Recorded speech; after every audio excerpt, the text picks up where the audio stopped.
pui pui ang he mo e pulonga o kuto e Failotu pe mo e fonua ka e ya whainga maari e ke tau kau whakataha tua i he houani ko e Ouau o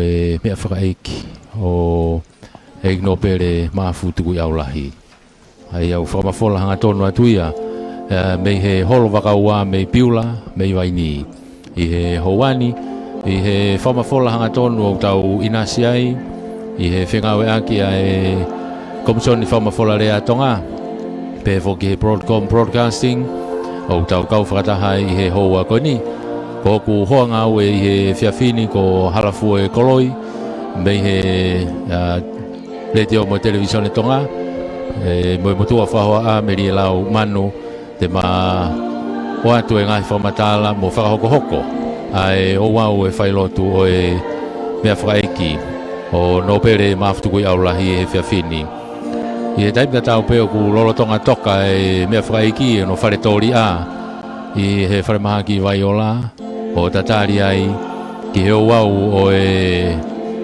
whakahoko whakakato e mea whakaiki ki he huelo hangai i he pongpongi o e moni te i he taimini o ku lolotonga whai e whakanofo ko hawea tama pea mo e ku osi heni o ko lawe e atu ko e eiko vana ni o vavau whatulolo ku mea heni pea mo e hoa ka umafoke whamiri o ku tau kau whakataha e whamiri o e whare o maafu pea pe he foki e whare o whirimoi urie i he hohoko mai e tūwhaholo mai o e whare o maafu i he whiawhini pea ko e Failotu foki o e whiawhini o whakahoko ia e he siasi o e Failotu e whiawhini o whakahoko e siasi aho fitu ko e siasi foki ia o maafu na e lotu ai pea mohono kainga i heni e whiawhini pea ko lawe e whiawhini o to i heni foki pea mo e konga e whanau maafu i he whiawhini ko Charis hika whirilava pea mo mereseini alalate o kuna i heni pe ko e whanau ia ku heni ka e pehe foki e ngahi whaifatongia ko tau pe o tau kau whakataha i he whiawhini ko fohe ko e fohe uria o e Failotu ko e tatakia o e ngahi whatongia o tau kau whakataha i he mea whakaiki ko e ni ko lawe i pe fogo to i heni whakataha pea mo Ekaterina Elizabeth ko e taha pe fogia e whanau maafu ku i tongani i he lolo tongani lolo tonga ia ku mea pe me i Nusila ai toenga ko ia o e whanau e ki te vita unga tangitau pea pe fogia e ki lavinia homo whareono ai whangake pea mo e makapuna o tau mea whakataha mai i he whamafola hanga tonu ko ia o e houa ko e ni i he whiawhini o kulotonga whaipe hiwa taritari ko e whanau tautupu ia o e sease aho fitu ko e neo Vaini i he whiawhini pea te tau kau whakataha i hono tataki o e ngahi Ouau o e hiwa o e lotu pea tataki pe fokia me he tangata i Palestine o seasi Pastor Fanueli Mataere ka e pehe fokia ki nao tolu e polokalama e whiawhini ko ia ku kamata ki kini atu e polokalama ka te utuang he ki a halafue ke ne hanga ngeo toi ki i whakaikiki mai tau polokalama e whanonga ai e Failotu e mea whakaiki o e he whiawhini malo halafue Malo apito mele lau pea o kore peke o hufanga to e ngā he tanawhatapo kakato o lotu mo i whanua pea pui ange he pea mo i polonga o tō i he whanua ka e tau tati whito ki he kāinga o e hufanga lope i he lolotonga ni ko e Ouau ko ia o e aho ni ko e Ouau Failotu ia hono ua o e mea whaka eiki ko ia o e eiki no pele a ene a fio ko e ulo o Failotu ka ko e whafofonga e ho eki no pele o e wahi whanua Tongatapu ki whalealea ko ne pekia a ia ko e mea wha eiki o ke nolo eiki no pele maafu Tukui'aulahi a ia ko e Ouau e aho ni ko e aho hono ua eni o e Ouau Failotu ai siasi aho fitu, aia ko e kāinga loto e siasi aho fitu, ko siasi fokieni, ne whakaunga tāmaki ai pekia, pea o ko amanaki ke whahoko e Ouau Failotu ko ni aia ko whamafolanga tonu atu ko ia i he howani, me i he holo Vaka wa aia ko e lolotongani, lolotonga hiva talitali atuai ai siasi, o e kāinga lotu, kai o maa foki ai tautupu o e siasi aho fitu, amanaki ke hoko atu i he hoko totonu ai ono, e kamata ai e lea whawhailoaki, ai e whakahoko atu e hiko funga Vaka. Pea ka hiri pe ko ia lea whawhailoaki, e hoko atu ai pe ki hono lau atu ko ia e himi, ai e lau atu foki ia, e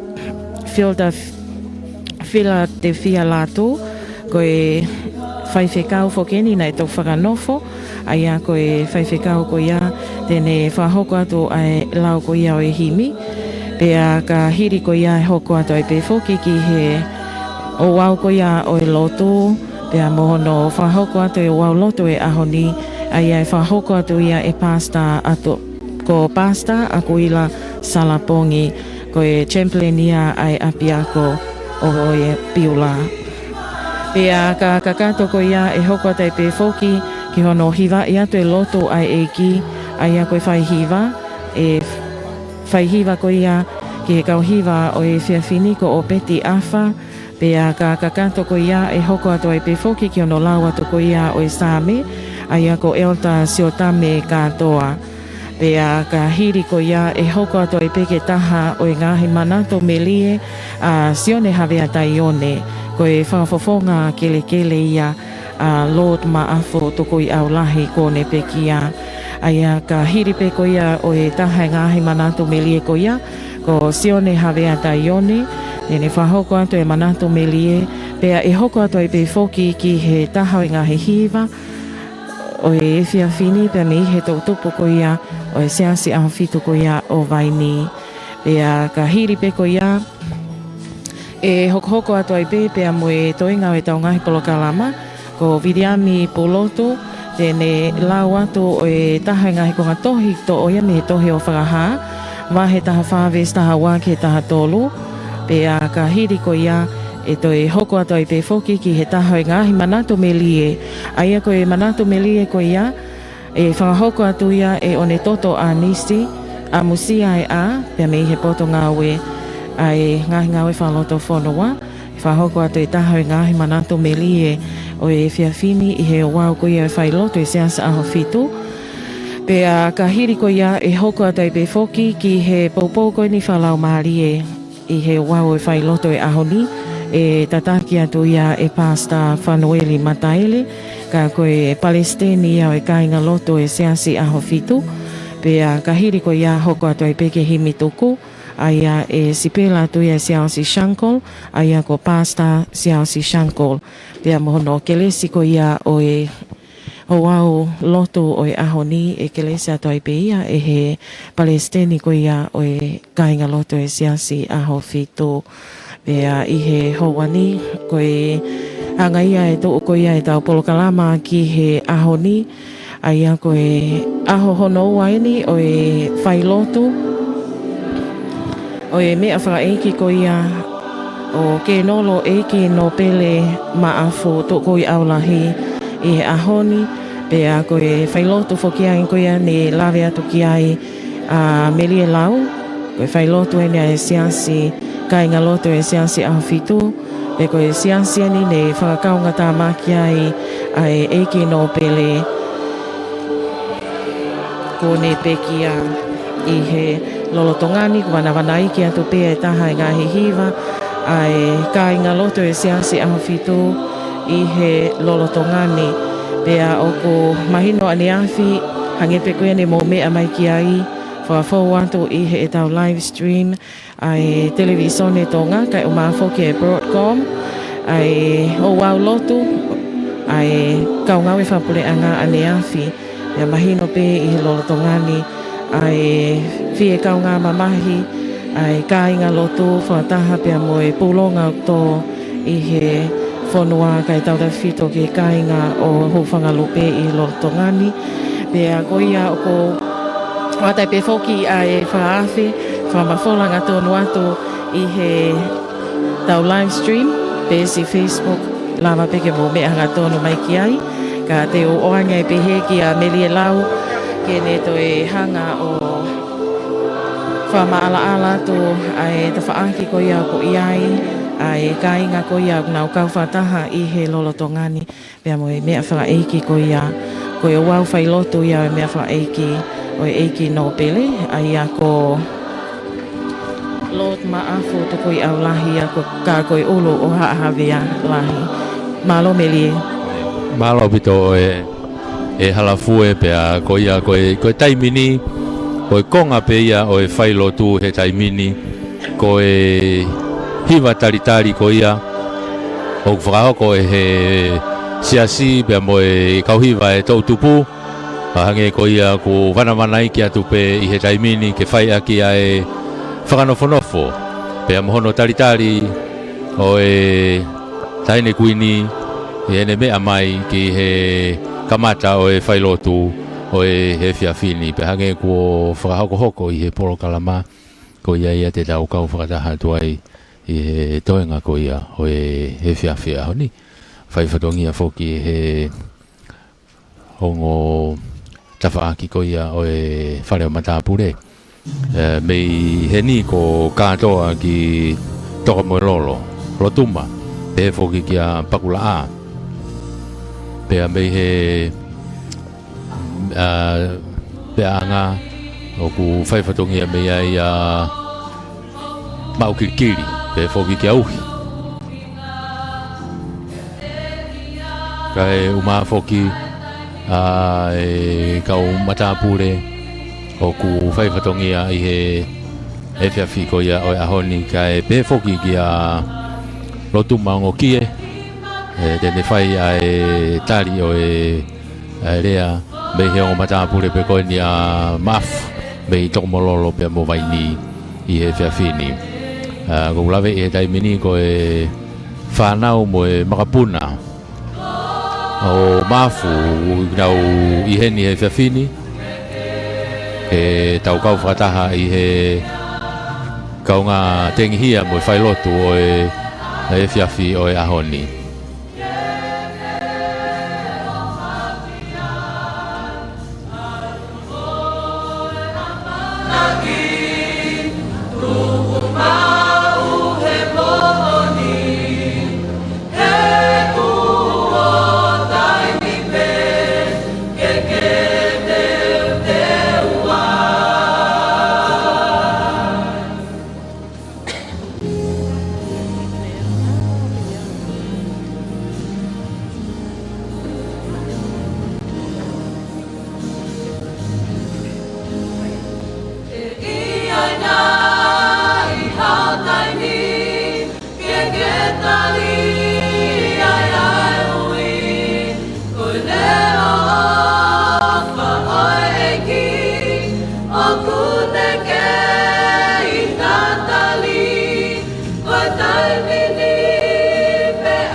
koe ngahi hiwa whakawheta ia, koe ngahi hiwa ia o e houa ko tau kauwhara hatuai e Failotu i e whiawhini ko whanau ia e tau tupu o e sesa o fitu koe ni o Vaini. Tata ki be me he whaihiwa ko opeti awha.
Tonga pe e hiwa whawhetai o e houa koe ni o mea mai e tahine kuini Nanasipau'u i he holo Vaka Ouau i he Ouau e Failotu o e whiawhini.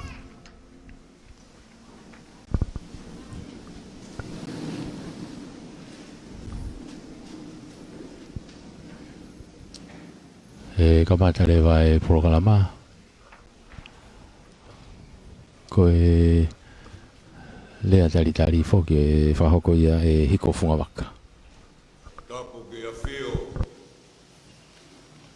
ai o tuaho tau lotoloko. Tapu mo e kere, igno pere, mafu Tukui'aulahi, mo hahawealahi. Tapu ke tahine kuini, Nanasipau'u Tuku'aho, koe kuini o whina Tonga. Tapu kia iki no pere. Fohe. Ma whakatulolo. Mo e hou eiki o e whanua.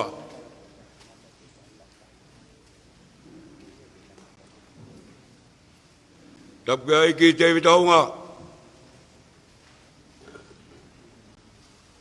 Ma e whanau. Mo e whangamokpuna eiki. O eiki no pere. Ma Tukui'aulahi.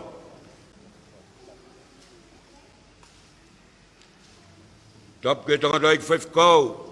Pure wāhenga. Wahe loto.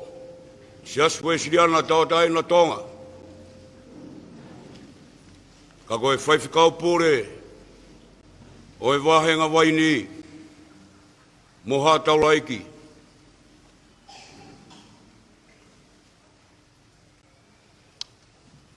Pe kou kore ke uhufanga.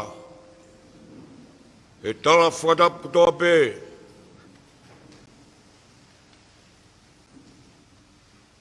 Ka tā mua lotuma kiongo kie. Mā uhi. Mo tauta i pakula.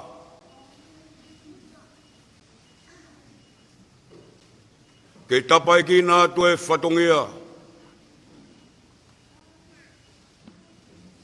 O fotu ai. Te moe paresteni o siasi au fitu o Tonga. Kau maa ai kau taula eki o siasi. Ka ingalo tū kotoa pē. E kua ngona. Ai whasi e sila.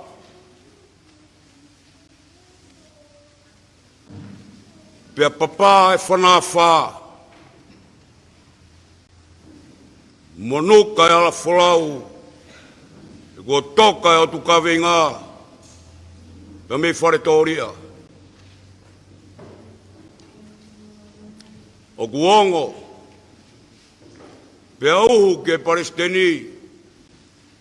Kai umaa e kai ngalotu honu kotoa.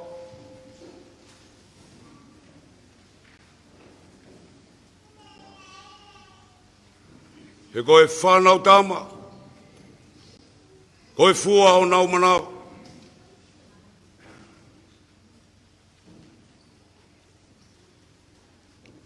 Nā ke whā, he maia ka whā. Pea ke piki, pea ke vela. Ka e toa e amsia e a. Koia, au mau sisi taurewa. Amusia e a, o kulawa o mamata.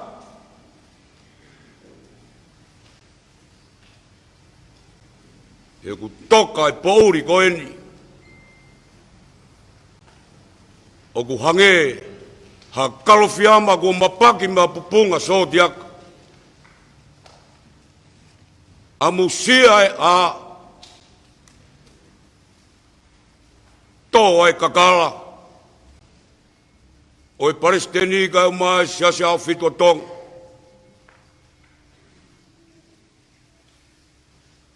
Koloa ia ku puke puke. E kāinga lotu. Whaia e pore pore mbo e laukau.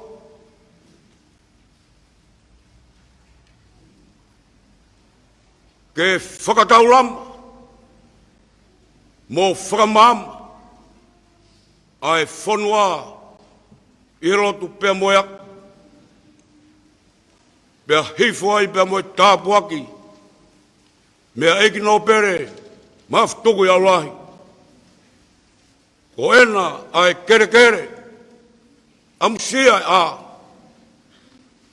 fotu ai rotu, fotu ai moea ko.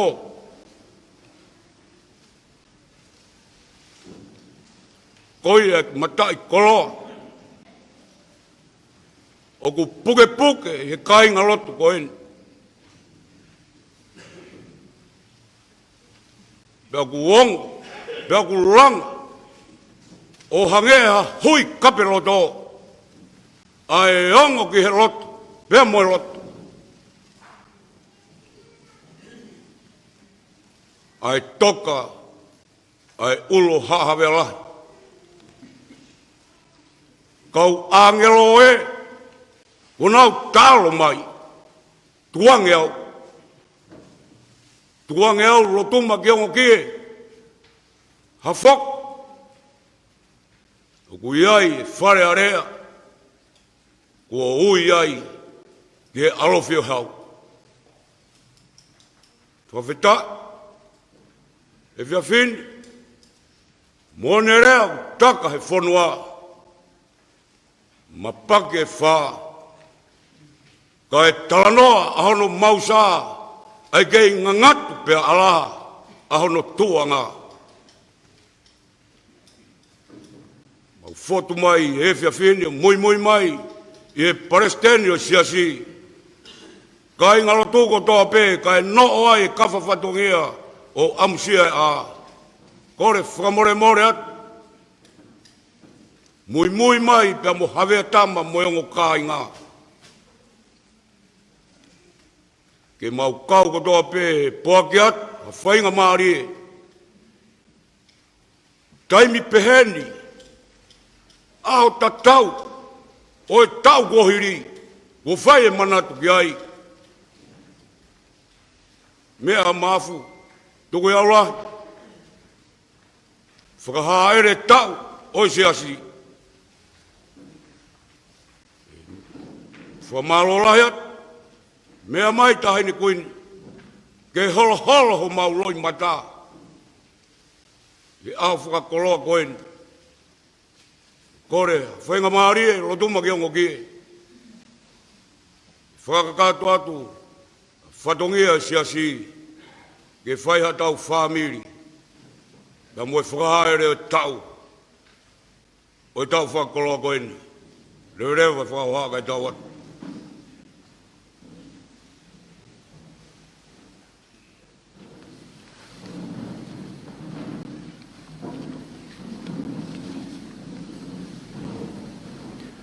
Whakatulou atu, tahine kuini, tuku weke u talamo kāpui, i ngahi tala o whaki ku osi hano whai. Ka ea tāki motuani, ke tongia e whatongia, ku o me māku, ko hono whakatau kei, o e polo kalama lotu, o e ahoni. Tahine kuini, ko e lotu mo e ako, ko e whangu marini mi wharelahi.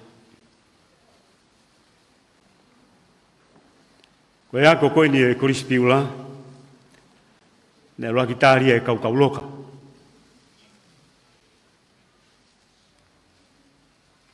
E toki hiki mai, ki whangalupe.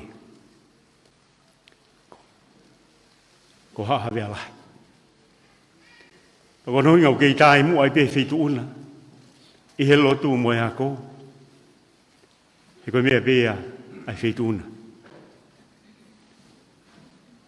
Ko e tantai ki whaifkau na ne tatake e lotua ne afi. Ko tangatai ki whaifkau pe ia. Me funga maho e wha. E koe motua koe ni o whakahoa a tahi ne queen. Ko ki motua pe ia kau loka. O mia ki he holoanga hau. Reo matapā pe. Ia kāpukawa ki hau. O tui Tonga. E kou fia pe he whiwhini. E kou kau pe he lau. Ko e taki mua e whituna. Whakatau kei, polo kalama. O e aho koeni. Hiria e ku lea. Te tau hiwarewa he uangeau walongfulu māwalo himiri. E whakao ko ia. E he whaiwhikau. Ko whilaterifia Latu. Hoko ia ki halotu. E whakao ko he whaiwhikau. Ko ākiu. Kiulas Solomon, Pia hoko ai lotu ai ki, te taki pia o piti afa. Resoni luaki, o ia hokoen, e lauia, e ereta, suatami katoa, sami te au anima. Hoko mai rewa ke manatu merie, e whaia, e sione havea taioni. Hirigo ia, e hoko rewa, ki e hiwa, e whakahoko ia, e he tautupu a Vaini. Hoko ki e resoni, hoko hoko, hono hoko, whahawa he taha wha, ves taha ua ke taha tolu. E whakahoko ia elta, vriam pulotu. Pea hoko ai ki ha manatu merie, e whakahoko atu ia, e one toto anisi. Pea hoko ai moha hiwa, e whakahoko ia, e he kau talavou ko ia a Vaini.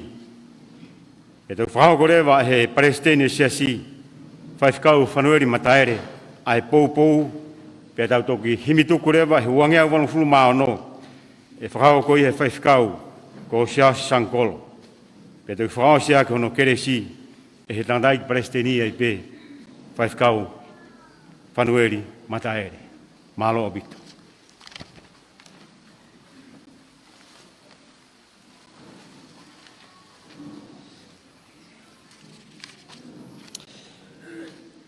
Ko e folfolahimi kua whiri ke hiwa kamata aki e Ouau Failotu e whiawhini, ko no uangi au walunga fulu ma walu e himi. Ua walu, o ku ui e he eiki e ne kakai I mamani, ke nau teu ki he api o nofo I he tēniti. Te tau nofo he tēniti, oua ke au ki api, nofo langi ia I he kolo o he otua. Ka mau ia, pa mo meha ke tau hiwa.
Tau nofo muri pe o ku whai I he mamani, o ku kai hatau api ko e nofo kai hiki.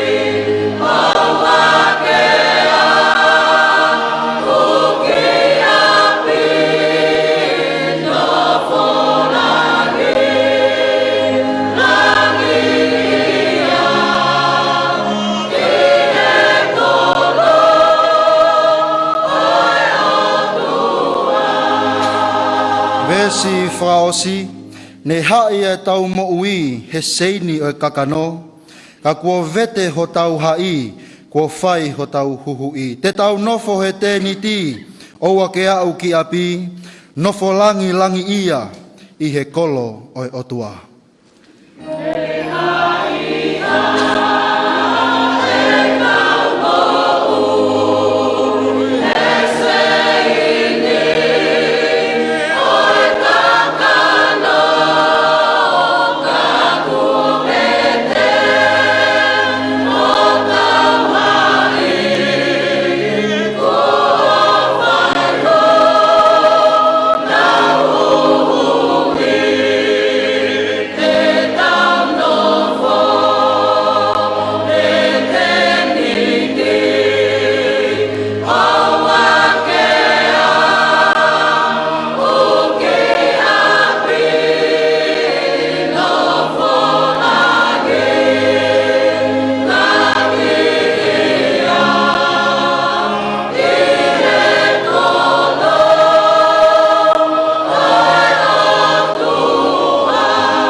kindly invite you all to please be seated.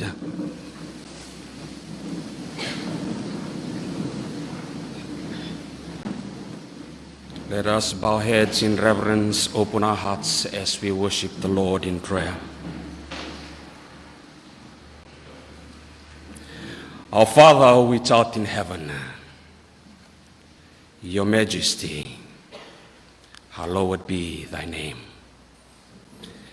May thy will be done here in Vaka Hall as you have desired, dear Lord, way before the beginning of time. The God who is omnipotent, the God who is all-powerful, the God who is omnipresent, renowned as God Emmanuel, the God that is with us. The God that is omniscient, the God that is all-knowing, the God that holds the future.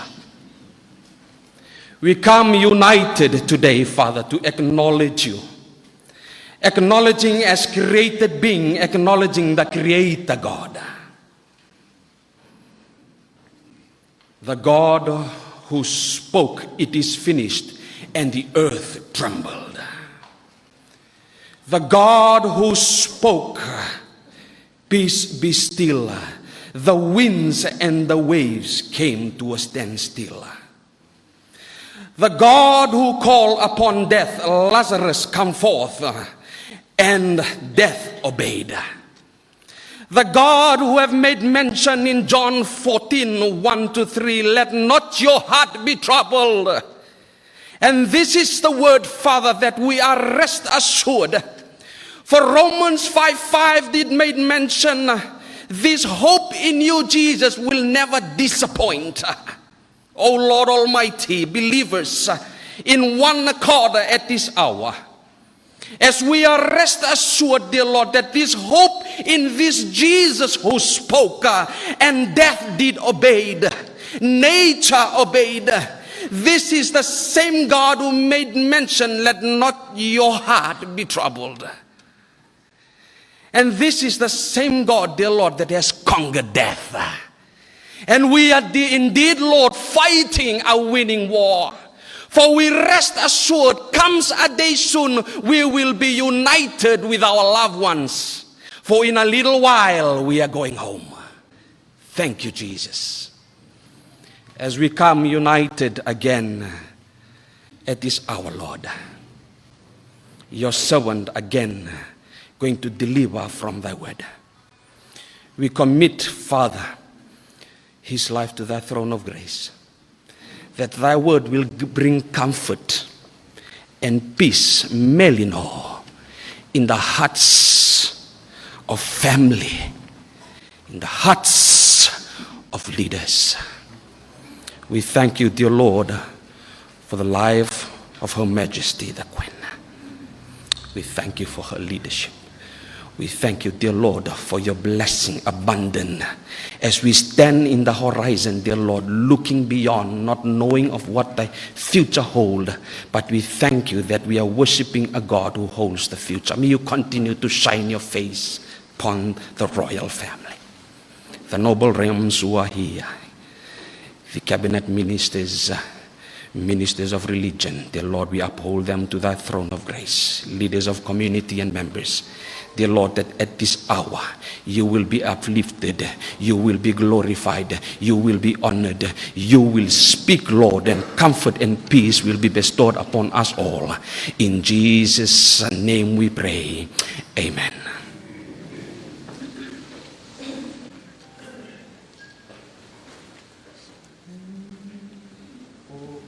Failotu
Lagleson ni lau muk tautolu I he Vaini. Hai e tau o fulmani mai ngahi same.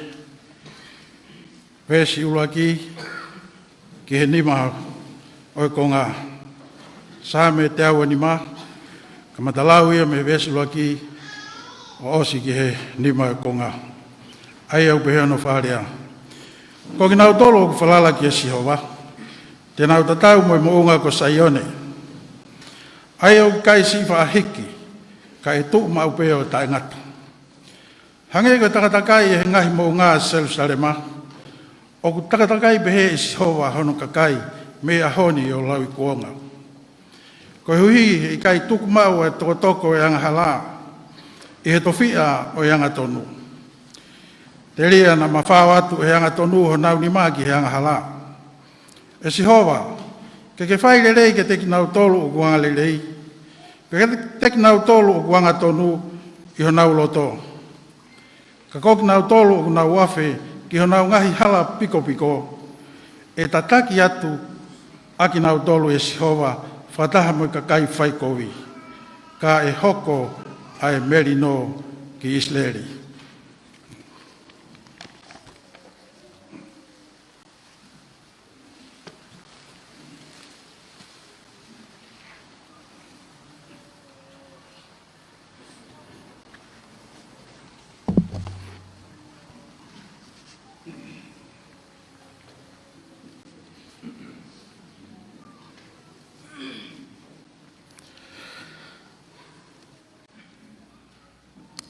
Whatapu ki he au niu e universi. Ai au tau ka kapa whau. Pea kilu ki lua hono taloni a whio anga. Pea neongo e ni kilu ki lua ka kune whia taloni I he loto. Ai mea whakatupu na ni hanga o ngahi I hono imisi pia mohono anga.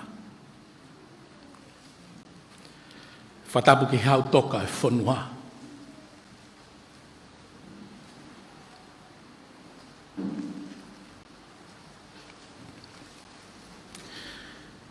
Tamako kingi tupo ono. Whatapu atu tahini kuini o Tonga.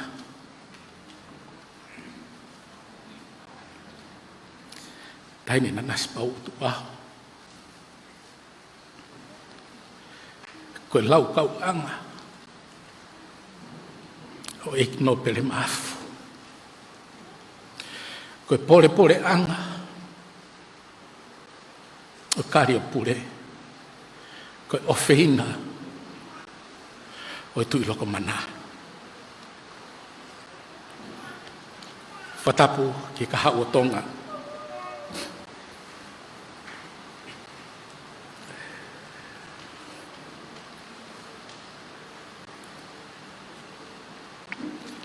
Whatapu at whohe. Ek no pere whatulong. Hau eike whonua. Neongo kai ke naumi aheni. O whatapu mawahe ki he uitou. O rakmata maafu.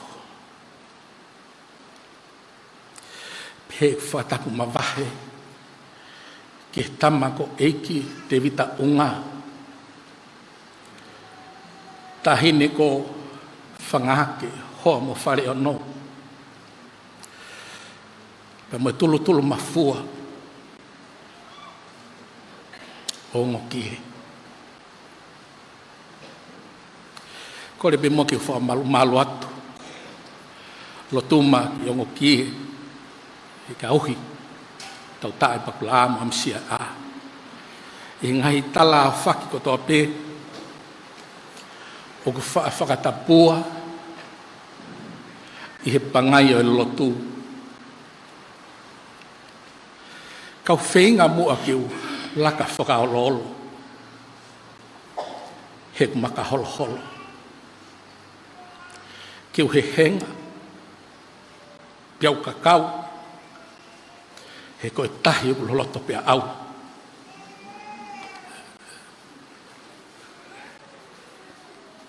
Kau tari koe, ki he whatongia ko kou nāu he tangata ik Palestini, o siasi aho fitu, ke whai pe mua ha manatu merie. Taini kuini na tako o pehe ko hai tua o ku ua i pangai. Ka koe motu ani,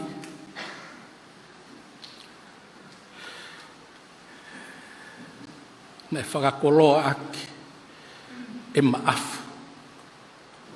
Ke ne hoko ko ne whafofonga tofia i Vaini.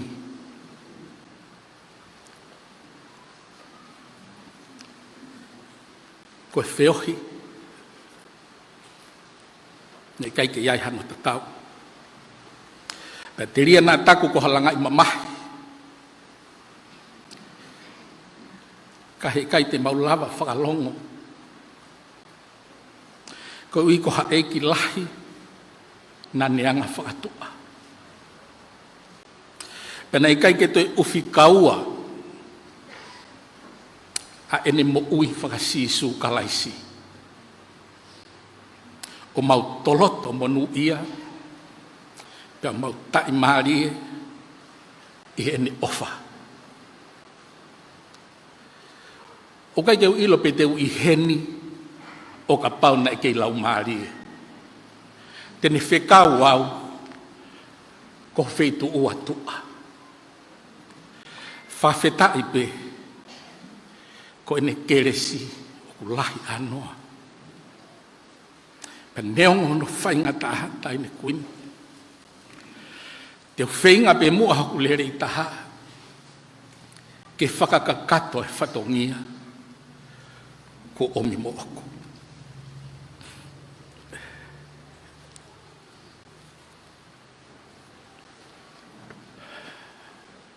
Ko maafu ko eiki no pere na ne tauhi hono whatongia ki whalelahi aki.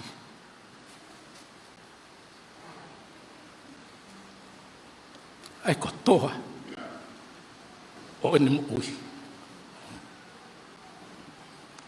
Nei kai ke loto a maafu ke tuku noa hono ngahi ngafa whatongia talu pe mei tuai i hono fua ki he hau o Tonga. Pea koe fua whatongia ko ia. Nai i kai ke ne toi loto ke whakakawenga a hono kāinga. Whakatou osi pea me he hūwhanga lupe mo tui loko mana. Nā ne fua whaitoko tahape. Pea neongo e whainga to e mātu a ke whakaloto. Mai pe mua. Ha mau ki i konga. Ke mau kau. He to'o e whatongia ai wheitu una. Kana e smau pia maafuia. A ue tahine kuini. Ki he ne whainga taa ia i Aotearoa.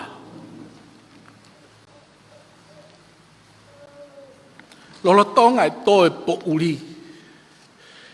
I whare o waia. Nā ne fua toko tahape. A hono whatongia ki he hau e whanua. Pehe ki hono laukau anga. Tahini ko Nanasipau'u.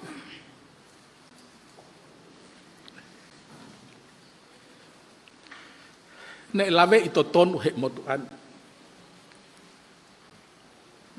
Na i kai ke te whakapuripuri i e maafu. E ne mo ui aki. A ki tāhine prinsesi. ko Latu fui peka. Na ilo he Vaini kotoa. He taimi na whai ai whaki mea awha ki tāhine prinsesi, mai kau tau reke reka, mai kau whaingata ia o Vaini pēa toko mololo, pēa mohou ma. Ia na whakamanatua e tau hiwa pafuru, o ene kui, no whamore more na kou langai mama. Ka koe aho ko ia ne ko tofa ke whai ai e tufo tufa. O ngahi mea ofa.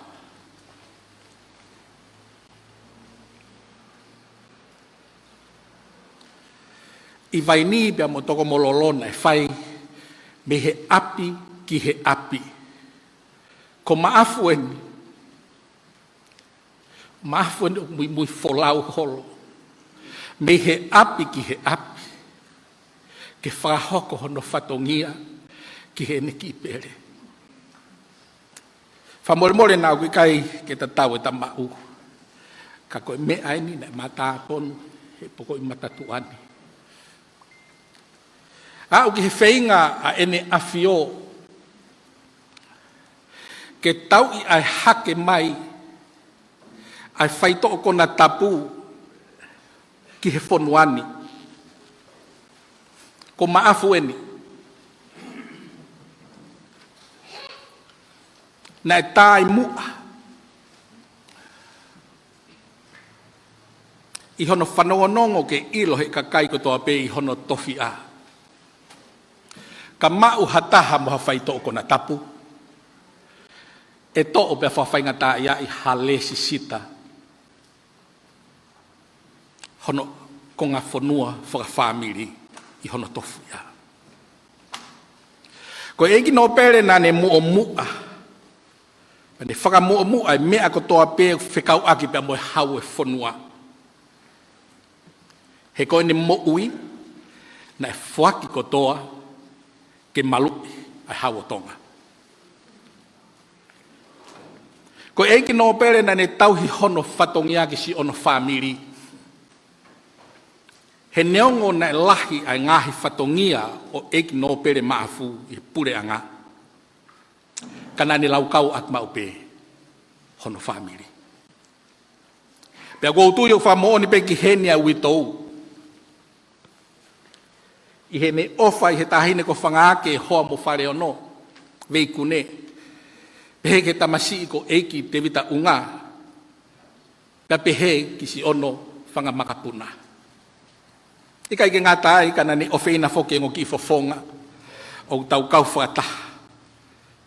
I he holo Vaka ua, a ika whiri lava, na mo mere se ini.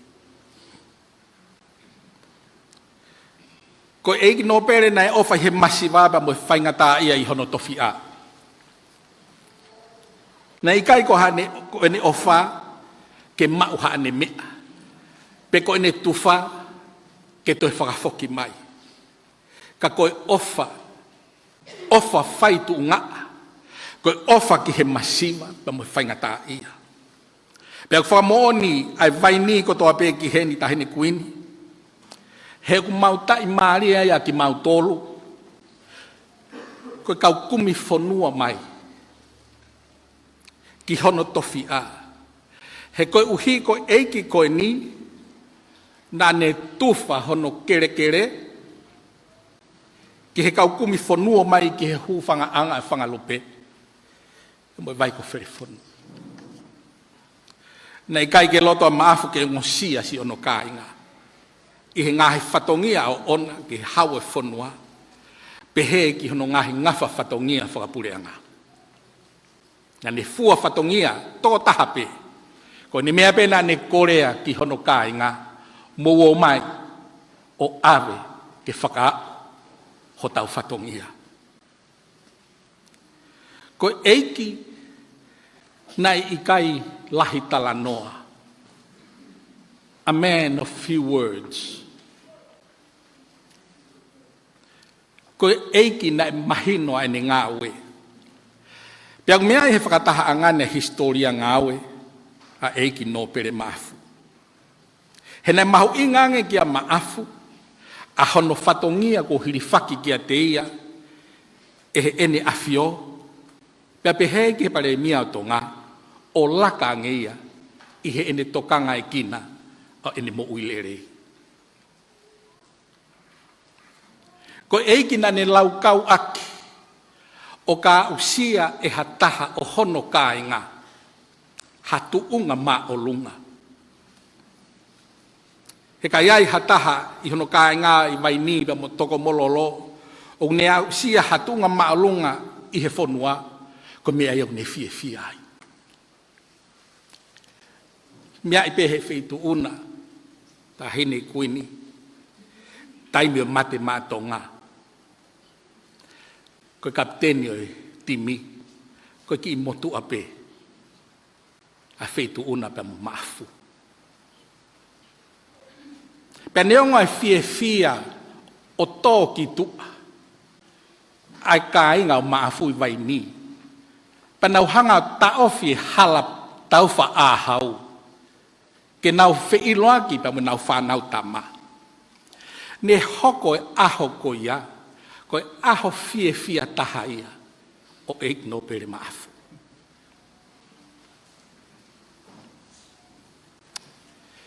Ne hoko e ngahi au sia ko eni e hono kai ngā, ha ngahi tu unga i he society, ko ha mea ia, na ne hanga whakawhie fia ia maafu, pia hange ko more atu e whaingata ia, na ne whekuki mo ia, i he tu unga o ene mo uilere.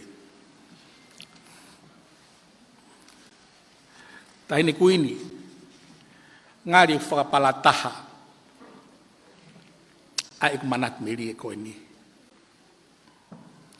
Pea neongo ko maafu, na ne siasi i he ngahi siasi ko toa pe, i Vaini pa motoko mololo. Kana e makehe. Makehe ange. A ene mo ui ake siasi aho fitu. Ko eiki na ne laukau ake siasi, pe na ne talape, neongo e ku vai vai, ka koe aho fitu au.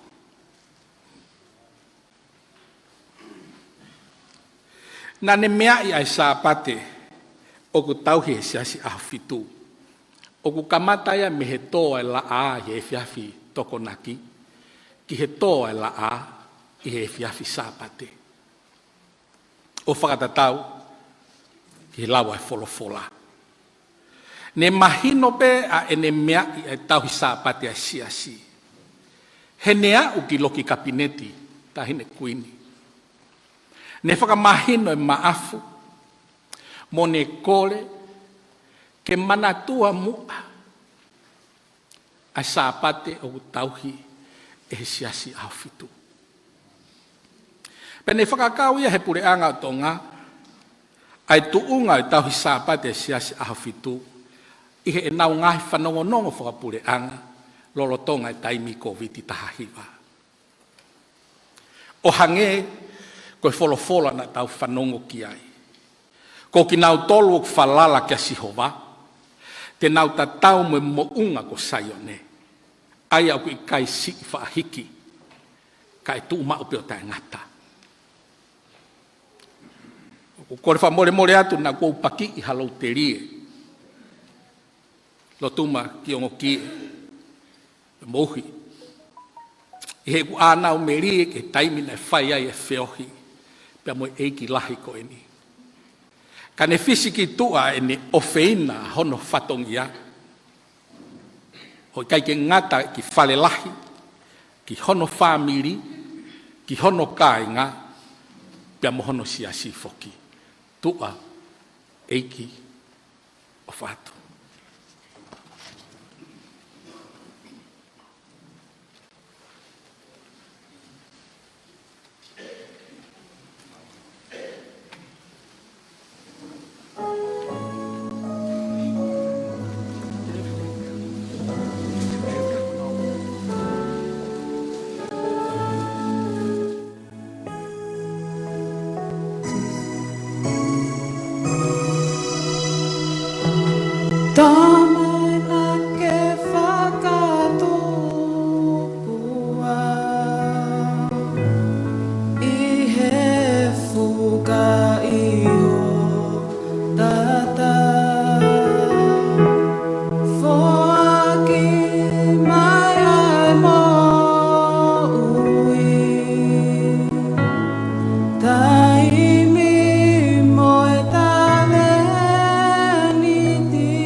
No ua e re soni ngā anga o e fiafi ko ni.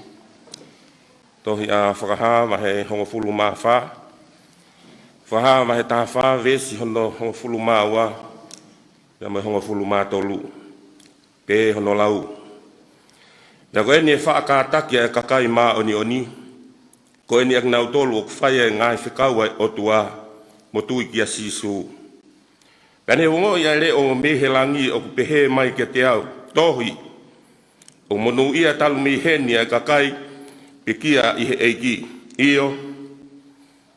Pehe e he lau maari e. Koe uhi. E nau maa lolo mi he nau ngahi ngā we. Pia oku mui mui kia teki nau tolu. E nau ngahi ngā we. Tāpua ki e ni wholofola.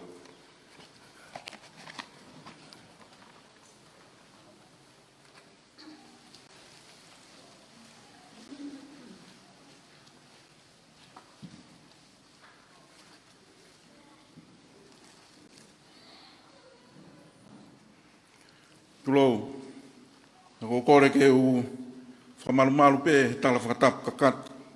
Kua kamata tu ake maanga keres mawahe. O e he fiafi tuku. O e whanonga anga. I tau whakakoloa koeni.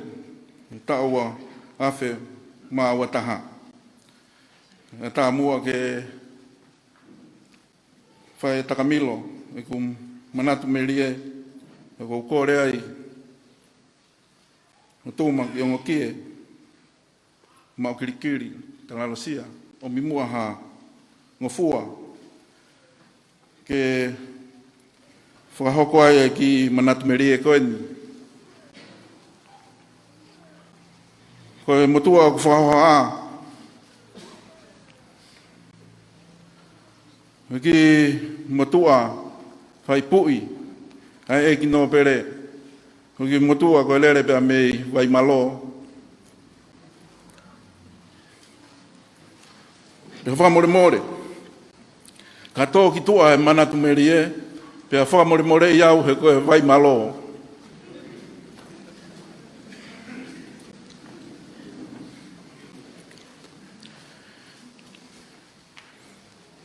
Whamore more nai e taimi, nai pekia, ai tamasi si ta. Ai hau e whanua. Pe mo Nanasipau'u. Ai whai e whahoko whatongia o whakauri. Kia eki no pere. Maafutang tau. Pe mo eki no pere. So sai alau si maafu. Ke api ko ngo kie. Ke whakahaere kia e whakaeiki. Pera Tonga e whawatu e whakahaere mea whakaeiki ki riukawa. Nā e tokanga i atu he eiki no pere o ku holomui hifo he hake ki riukawa. Ai ka e tanda iki whaiwhekau. Weisriana bea mono hoa. Ai ke ne malangai. Ai mea whakaeiki. Pena kamata ke u whatongia koe whakauri ke uhanga taawhia ai mea lere ke uhifo, ke teke. Pena taawhi mai e maafu. Unga tangitau, tangutu mao koe. So sai alausi, hifo ki lalo teke ka e whaiwhekau ke aru ki olunga. Pena ongo e no tau wala lahi. Pena hifo talango fua. A so saya lausi maafu o teke ka ai whaiwhekau ka mono hoa o tuku ki olunga ke api mea anga ko riukawa.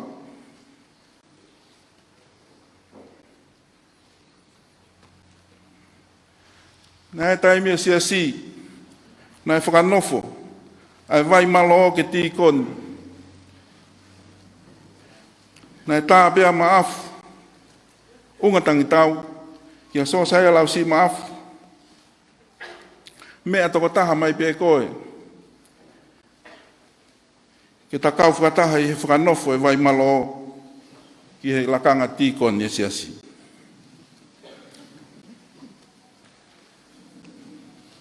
Nā te au ki he taimi.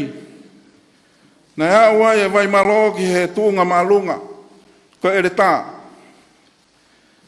Ka nai whakahoko he whiafu pure lulu he malanga ngā mahene sia si.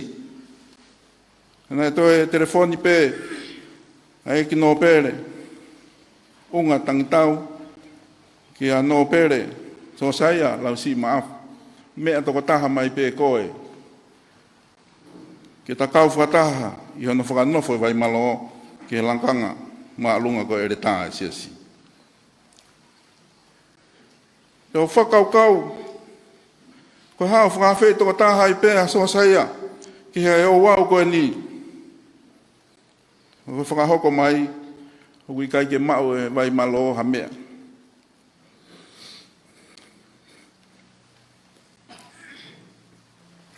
Ke mea mo so saia ki nuku alofa. Nei, iai ka wako. He risa e ki no pere. I he korisko Beulah. Na iloa be ki mautolu ka wako lai pepa. Nei e ki motua pia mei hapai whangare ounga. Ko so saia vai hola no hingoa. Ko mea anga so saia. Lau si ki he api ko verenga. Pane whakahoko mai. A hingoa fo ou. Ke ui aka so saia vai hola. Ka e oua na toi wheto ak. Ka mo so saia lau si maafu.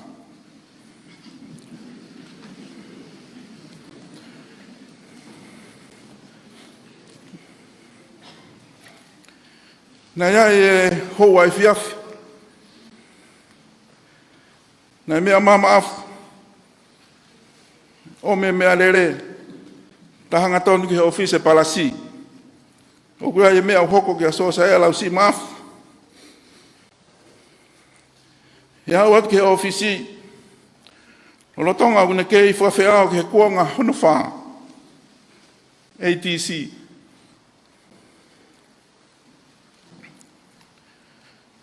Nai whakatonga i mai. E motu anu. O mea maa so saia lau si maafu. O whakapapa ki a ekno pere. Unga tangitau. Pei tea ki whakahoko atu peko haa. A mea o ku tokanga ki ai. Nai loi mata ia hou eiki. Pea ne whakahoko atu. Mahalo pe kua lo mia. Me loto tatau. A hou whaifatongia koe ATC.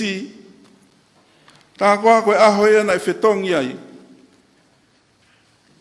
A so saia lau si maafu. Pea me he whatongia koe ni. Foki koe ki lo tuma. Toha manioki. E kua lo mia. Pea me loto tatau. A hou whaifatongia. Nai mirimiri pe so saia lau si maafu.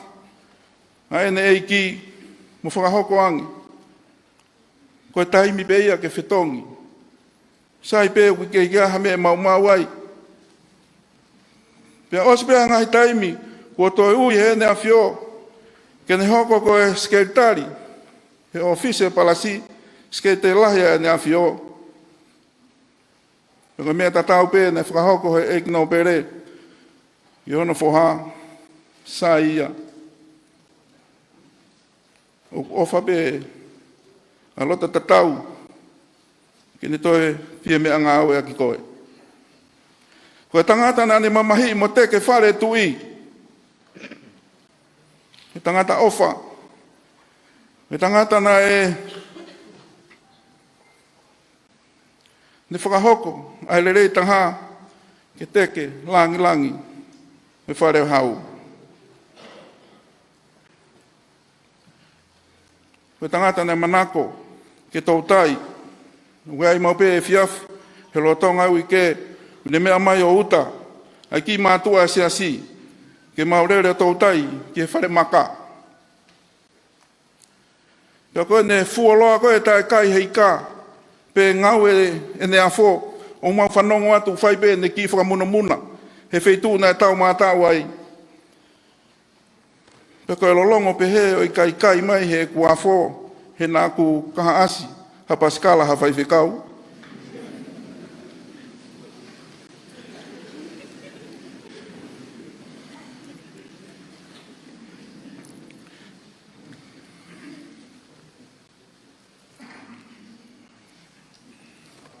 Nei hoko atu e tau mātau he pō uri. Pea warenga pō. Ui kai, ke kai haika. Pea ne mea mai, fusi o moa fōki olunga. Pea ne whamo ui e misini. O mau lere, he halanga waka ki e ua. Pea rotonga mālohi mo e o mai waka. Pea kua warenga pō. Pea ne hanga o whakahake waka he ngahi Tukui'aulahi. Pea rotonga e mau sio hifo ki he ulu ulu. Kune to e whakahifo pe waka. Ki tahi, ki halanga waka ki e ua. Pea ne tautou whakahoko. Ano whakakaka waka. Tā koa hono whengai ke mau I he taimi tau mātau. Koe tangata nai kai ke wainga wāre, uwhanga whatapu, a koe tangata nai wainga whatutamaki.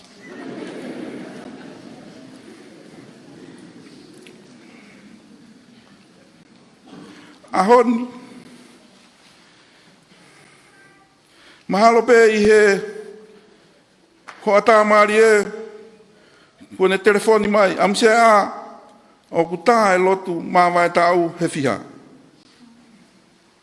me whakahoko atu e taimi ke au toi ha minite tolu noa ke tā ulua ke ma vai tau e se asa afitu ko ne o si mea ia isaione hai wherere aki e kāinga lotu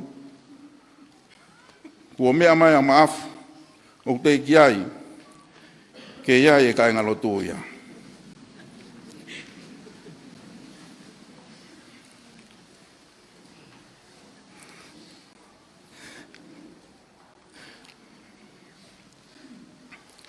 Ahoni, ko ke tatau mai, ki amsia ka mo si, ki Palestini, kau mai ki kai ngalot whakaofa, ki kai ngalot masiwa.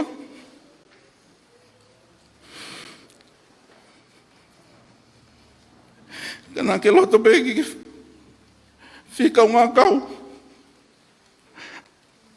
Mo ki mau tolu. Me a koe. Pete mau whiwhi. Ku mau tu mo unga he whonuani.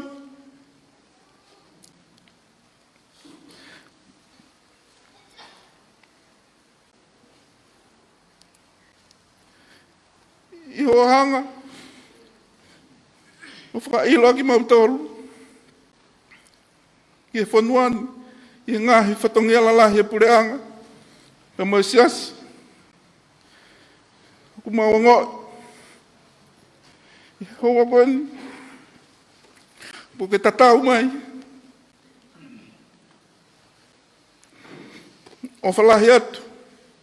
Tatai Palestini, kawamori. Mā penaia, masi kāinga lotua no kotoa. Wholaua, tua whatu.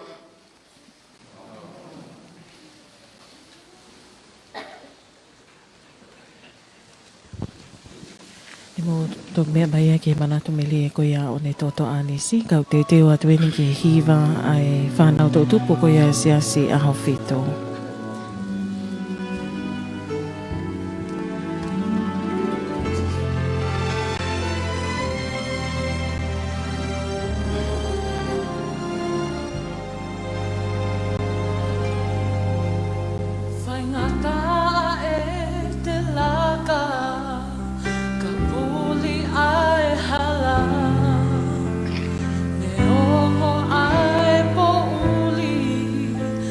Beulah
Ko kore ke u whatulou be mua.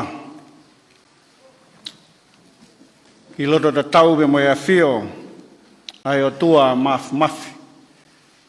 O kua whio me mehe kilua ka koe Immanuela hono kakai koe o tua ia dek tautoro. Tolo atu e moe tahine kuini.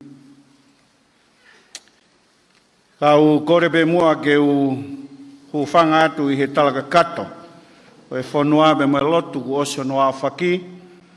E tāwe mo koe whainga maria e hoa koe ni ke whakakato atu a e whatongia o e whiaf koe ni. I he Failotu whakaosi. I he tau awhi ua taha. A e sias awhitu. E moe eik no pere. Maaf Tukui'aulahi.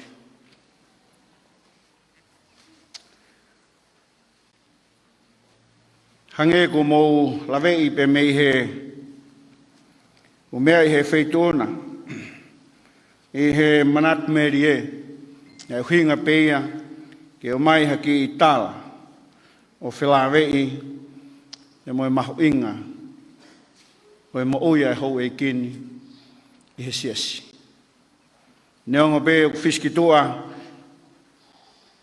a hono mahu inga i he whanua ka koe siasi nāne ofai.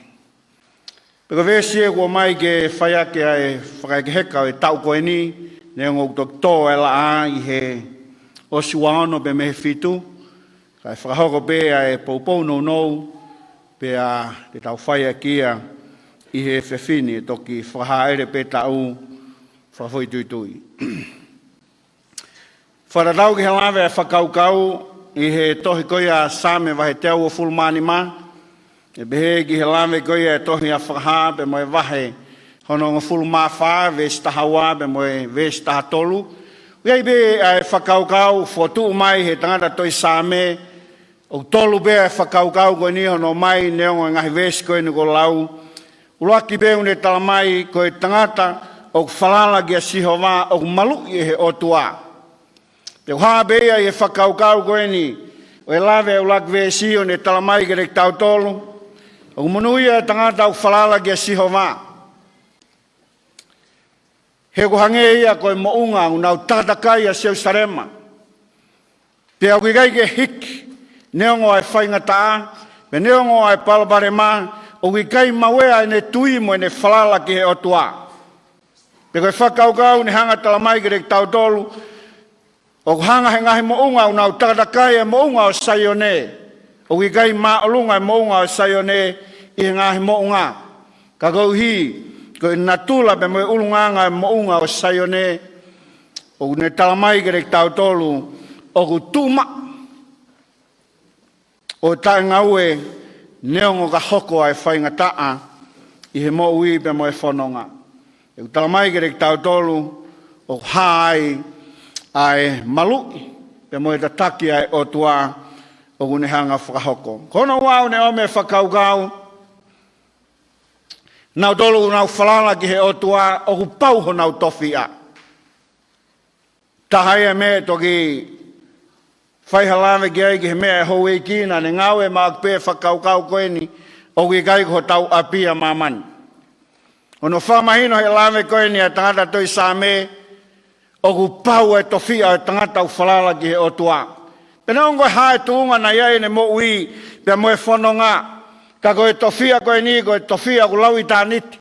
O ki kai koe tofia o e mama koe ni, he koe nunu mo vete o hange koe talanoa ai puna ke koe nofo hiki te niti pe. Ka koe tangata u whalala ki a sihova, o whamau e ne toka ngā ki he tofia ku tai wha auha. He tofia o teu he o tua mai ne kakai. Ngā tai hono tolu e whakaukau ne talamai ki rek tau tolu, o e tangata u whalala ki a sihova, o ku pau hono kahau. O ku pau hono kahau. Mahino be rek tau tolu he lang mamao e o tua ui kai ki tau lawe e a pongpongi, koe o tua to taha pe. Ka kua tangata ku ne whiria e o tua, ke whamalumalu ai e ne mo ui, neongo ai tono nou he whanonga anga koe ni, Ka ku wha malu e mo ui I he otua tala mai o ku pau hono ka hau. O ku pau a hono ka hau. Ko wha maa bopo I he whakaukau o ku lawei he tangata tohi sāme he wahe te au o fulmani mā. Anaua e tangata tohi sāme ke malu be I he otua ko sātai. I he otua eni tene hanga o whaki a deia ai pare o ikuna. E whakaukau whaose lawe a tangata ai apostolo I a sa I a whahabe mo I wahe koia hono o fulma wha. Ves tahawabe mo I ves koia hono tātolu. Mawinga whakaukau ne talamai ni wongoia leo me he langi au he mai toki o monu ia. Talu pe mei heini a pekia I he iki. Te wahe vesi o talamai ke rek tau tolu. O pehe lau maare te nau malolo me he nau ngahi ngā we. Ka e mui be e nau ngā we iho nau tua. Monu ia ai tangata au tui mo flala ki he otua. Ko whakaukau e ni unhanga om ke rek tau tolu. Hiri tau lame ki tangata toi sāme. Pe moi ngāu e tangata au whalala ki he otua. Pe hanga rewa he whakaukau ko ni o mai ki rek tau tolu. Ta koe ngāu e lele u tau whai he māma koe ni. He kai more tai aongai. Hanga he vesi o talamai. Pe ne o ngo a le o mihe langi. O kai hanga he apostolo o talamai. Koe le o ni o hai. Mea be u mahino koe le o Lord Heaven. Pe koe le o ia o otua. O wharatau ke popoa ke angelo e tolu, I wahang fulmawha. O ne talamai ai o monu ia. Ai ka kai unau pekia I he iki. Ko hano inga, ke nau malolo me he nau ngahi ngāwe. Kai ke more tai aonga ngāwe unau whai. O wharatau ke he lawe koe ni. E mui be nau ngāwe I o nau tua. Lere atu ke he hau e iki. Whakahoko ai e Failotu, e Failotu whaos. E mea atu he whenga whakawhaito o. E tahaini ne ngahi mea, nā ne whakahoko mai Majesty, ko e lisi ai siasi, ki e korisko Beulah, o wamnaki ke omi ki a te au, ta tongia ki ha whana wako. O ki kai lama he mātua o mauha mea ki ta tongi ake. Hange koe mea nai lama ki aia amsia a. Koe aho eni o ki ngai, o ki kai ke ngalo I he siasi. Ko pau ke mea mai hau e ki ke whaha ere tau. Nā ne tūmau ki he ne tui. Neongo e rea au taka. Ki he ne mo ui o vai ka koe siasa hao fitu.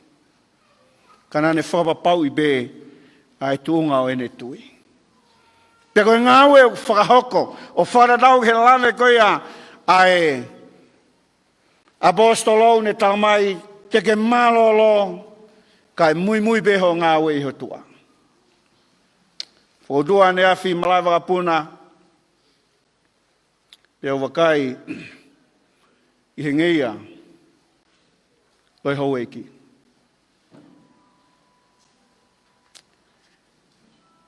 Whahoko mo Failotu ane e whiafi. Te o wakai I he ngeia Loi hau eki. Pe whamoni be lame ia e wholafola. Ni hanga talamai ki rek tau tolu. O pehe he laumarie te ke malolo, ka e mui beho ngā we I hatua. Peko hinga ia e whakaukau omi, e whakakato ake a houa koeni. He kulea peki ai a apostolo ko Paula ne tohi. I loa Korinto, vai tāni māwes ni mawalu, ne talamai e kāinga.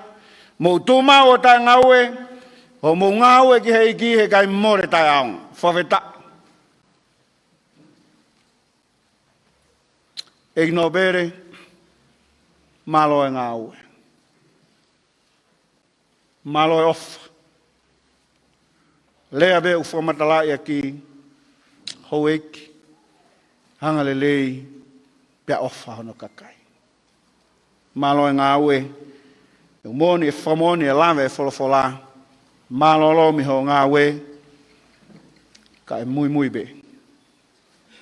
Kai ke ngata he mo ui koe ni, ka koe mo ui o kulau i tāniti.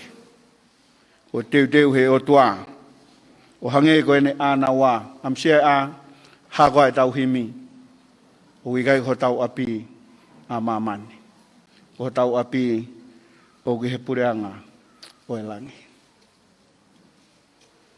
Taine kuini, o whafonga i si, ka hui o amnaki, e toa la a, he oswano pe me fitu, e mawatu ha pōpaki, talamanu, whakatau whaou, e feitu una, e amnaki,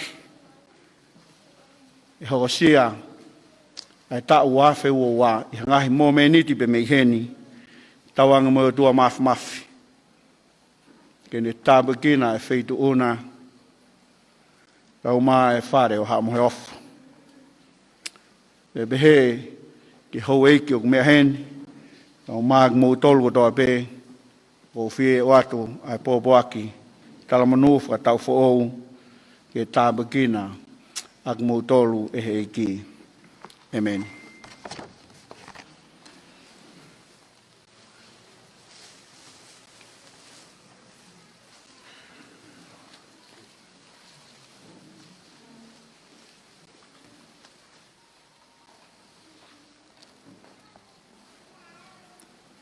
Ko e Failotu, e whakakakato aki, e tau Ouau lotu whakalau maarie o e whiawhini. Ko himi uangeau walungufulu maono. O ka osi a ngā ue, pe au toki mālolo, o ai e he mate, ai tae mate. Te utoki sio hoku whakamo ui I langi, hono fofonga e mari mai. Te ilo ia, ilo I hono Vaka, mata whao hono ni mā, tawhi anga, we tāta a, mo ka taki o mea ki o lunga, tau kau whataha, hihi.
Ai fia o ka te sio pau, hono fofonga fonu I he ofa. Hāku whakamālo ki he ofa lahi whau, ne te uteu au ke lava ki he langi.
Si kainga ne mālolo atu fuoloa, e toi whakataha whiewhia I ai. Neongo pē whiewhia ai hoku loto mo to oa, teu whiesio pē kia sisu I ai. Teu ilo ia, ilo I hono Vaka, mata whao hono ni mā, tawhianga o e taata a.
Tāpua ki koe si hawa pe moene tauhi.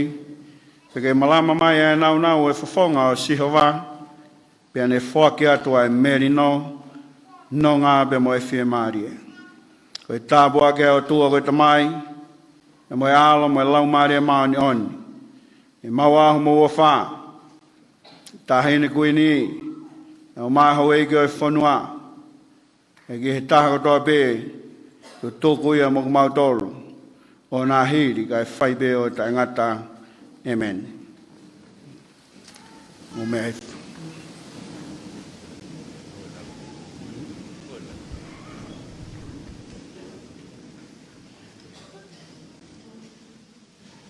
Whakatapu ki loto tatau. A whioanga. O i hau e ngāhi hau.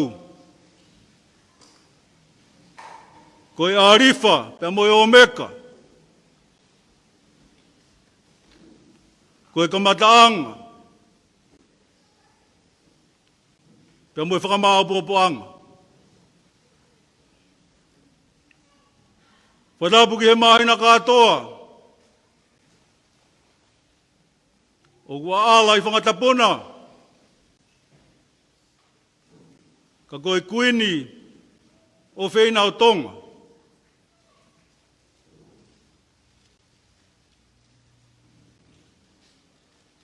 Whatapu atu uhi.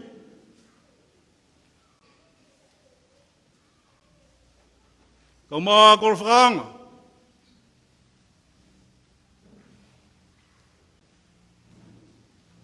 Whare hakiri.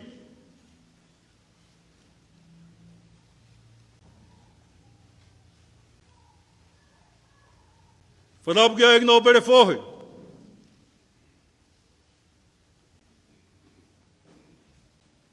Ka maa egno pere whakatulolo. Hueki o e whanua.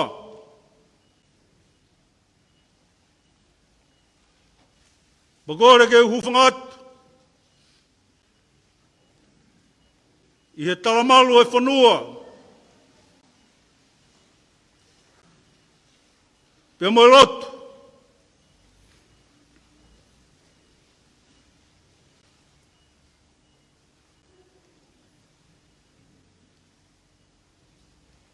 Holo peho mea. Tahine kuini o Tonga. Ka koe kuini o huwhangarupe.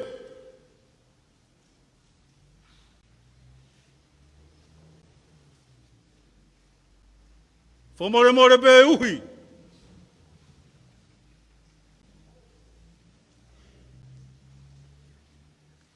Ka maa tau tai pakla.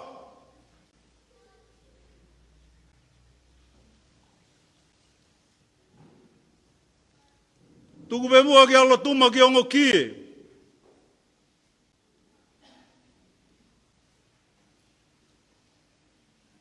Ki whakawhawhonga atu. A egno bere whohe.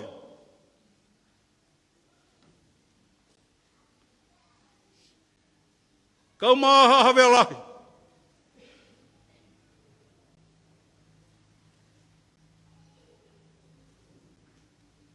A ek te vita unga.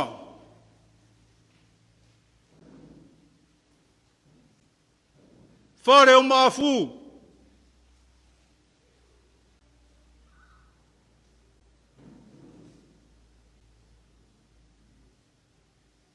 Kauma e ka inga.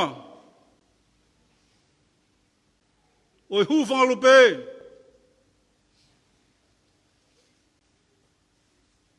Pea moe tuilonga mana.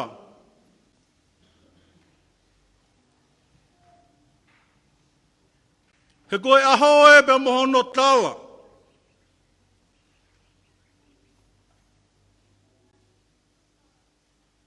Koe aho e pea mohono anga.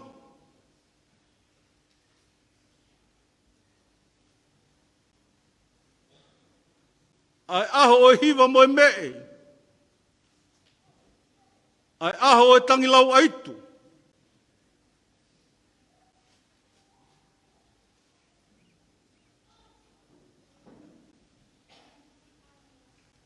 Aho e pā mawawa. Koe aho e pi kiuma.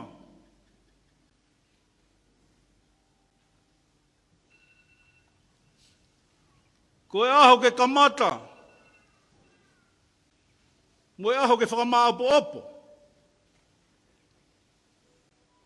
Aho ke whanau i mai. Moe aho ke pekia.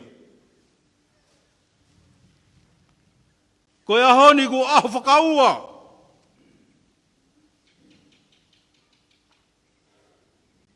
Ai whakamaapo opo.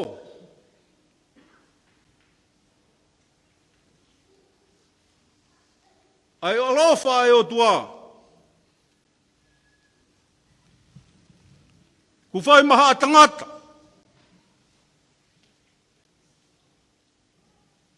Koe aho e whakaheke heka. O e wholau. Pea mei taime ki i tāniti. O kai ko aho ku whaingo fua. Ki alotuma ki ongo kie. He koe ko aho hatala laku laku. Ka koe aho e whakawheta. Whawheta i be mau koloa. He neongo kua tō e po uri. O ne hanga uwhi kaua. Ai atu Tonga. Pea whiongo aki heongo pore.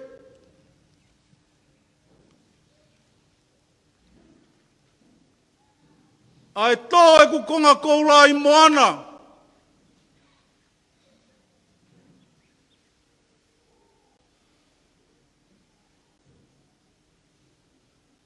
Ka ko e ku makamahu inga.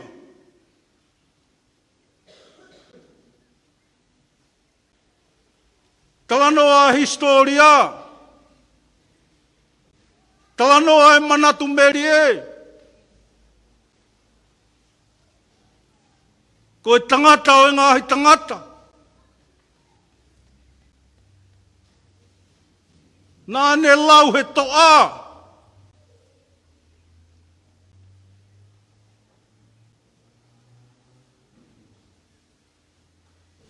He nā ne kau he takitau.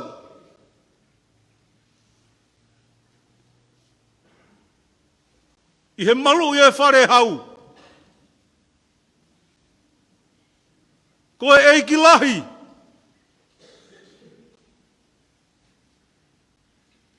He koe ulu ia o haawea lahi.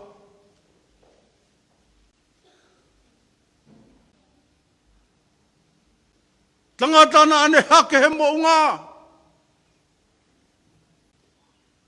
Na ane hifo he te rea. Na ane a he a whi.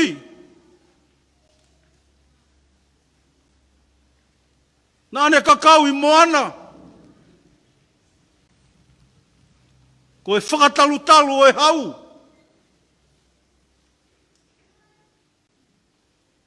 Ahoni.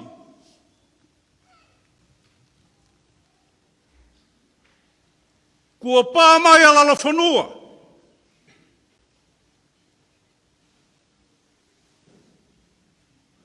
Kua whetapa aki pia moe langi.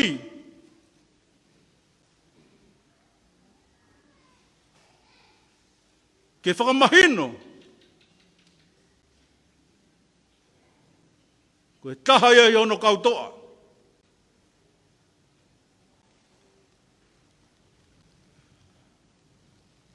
Tau tai pakula a.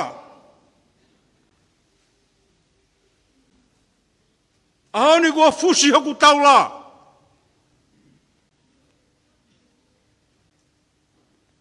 Pea kua toho e ku mape wholau.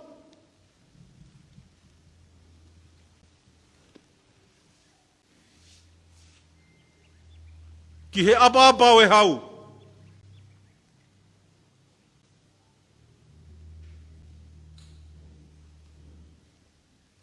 Whakamalo lahi atu. Ki he tahine kuini o whaina o Tonga. A hono ha erea. Ai api ko Vaka Ouau. Ongo i he kai ngā māwhu. Hu whangalupe ka mā e tūlaka mana.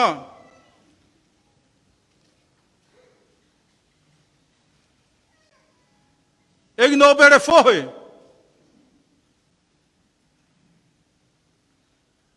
Kau mā e karia o hahawe alahi.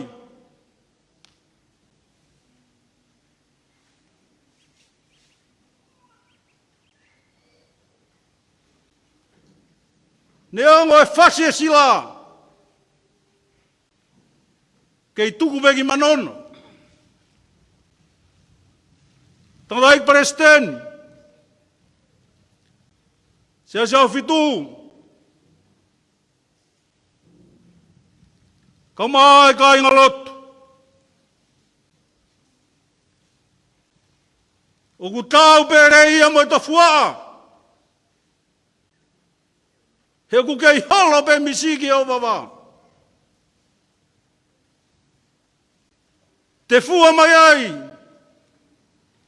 He hakoani. Whai ai hoku whakaloto lahi. Māmangi ai hoku lota whakapauri.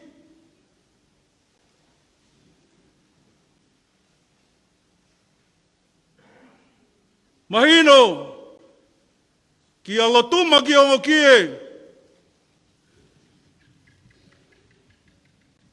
Tā koe tau nofo hiki te niti pe. Whakawhetai e whakamama. Whakawhetai e lotu. Whakawhetai e ngā ue, moe ofa ko toka pe. Inasi ai.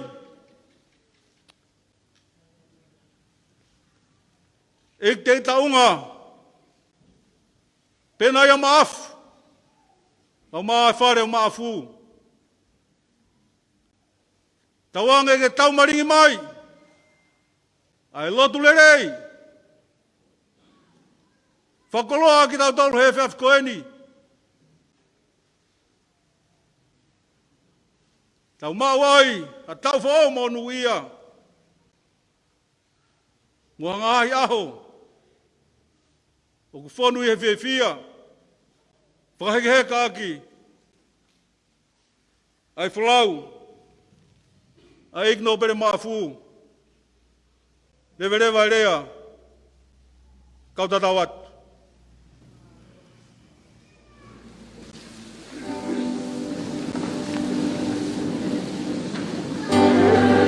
Oh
Whawhi atu pēa e ka inga.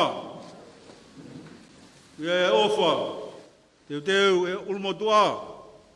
E no bere fohe. Ha foka. Ka inga. Tuilongo mana. Fou atu pēa ki ai e ka inga. Maro. Pea koe kakanto ia ai Ouau Failotu ko ia o e whiawhini, koe kāinga loto ko ia o e siasi aho fitu, pe koe siasi ni ne whakakaunga tamakia ia e kino pele ka kone pekia. Pea mono whakakanto, mono au whangatuku koe ni e he taho e kao matapule e whaiwhatongia ai e kino pele ai a kolo toma o ngoki ka koe kakato ia hono o ate tau polklama whamawholanga tonu me holo Vaka ua i he Ouau Failotu ko ia mea whaeki o ke nolo e kino pele ma afu Tukui'aulahi pea mono whafofonga ia tuai pe ai kau whahoko whatongia ai le te o Tonga ko e moi televisione Tonga e tok whahoko pe e mele lau hono whafonga ia te whamalo ko ia ai le te o Broadcom ka koe kau whatongia televisione Tonga ai ako ia Sharon e lone ko Sydney Latu moala e lone pia mo Samsoni Lama ka e pehifoki ki a Usaya Skin pia mo Sosaya Maufa pia Lolohea ko hala foi koloi whamalo ato mo mea mai ka mo mea Malo pito hala fue pia kaunga whahauka taipe whatongia whoki moi Broadcom FM i he whiawhini whaiwhatongia te whiawhini ko pita takafua pe whoki kia aripate ki sina moi motua whaoha meri e lau manu tau tatau atu ai pehe mei he api ko Vaka ua mei Vaini la mo mea